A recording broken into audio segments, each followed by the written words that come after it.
Surat traffic police દ્વારા ટ્રાફિકની સમસ્યાના નિવારણ માટે ખાસ ડ્રાઈવ યોજવામાં આવી. કતારગામ બેટ રોડ પર ગેરકાયદેસર મૂકવામાં આવેલા દબાણો દૂર કરવામાં આવ્યા. ટ્રાફિક પોલીસ દ્વારા પાલિકાની ટીમને સાથે રાખીને કામગીરી કરવામાં આવી. રસ્તાને અડચણરૂપ લારી ગલ્લા પાલિકાની ટીમ દ્વારા જપ્ત કરવામાં આવ્યા. સાથે નિયમન કરતા વાહન ચાલકો વિરુદ્ધ પણ કાર્યવાહી હાથ ધરવામાં આવી. પોલીસની આ કામગીરીને કારણે બેટ રોડ પર ટ્રાફિકની સમસ્યાનું નિવારણ થશે.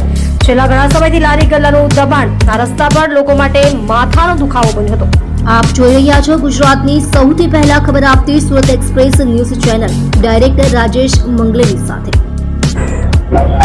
કતારગામ વિસ્તારમાં સિંગણપુરથી લઈને વેટ ગુરુપુર સુધી અમને અવારનવાર ટ્રાફિક સમસ્યાઓની રજૂઆતો મળતી હતી.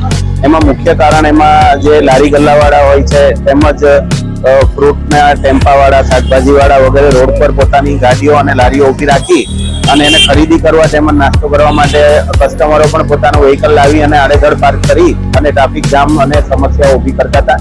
જેના વિરુદ્ધ અમે આજે સમગ્ર પોલીસ સ્ટાફ, ટ્રાફિક રીજન 2 નો સ્ટાફ તેમજ કોર્પોરેશનની દબાણ વિભાગની ટીમ સાથે મળી અને સમગ્ર રૂટ પર આજે આ દબાણ હટાવવાની કામગીરી કરી છે. એમાં જેટલા અડચણરૂપ વ્હીકલો હતા, લારીઓ હતી, એ બધી જપ્ત કરવાની તેમજ વાહનો ડિટેન કરવાની કામગીરી કરવામાં આવી છે, જેથી કરીને જે રેગ્યુલર ટ્રાફિક ચાલતો હોય છે એમને સમસ્યા નહીં થાય.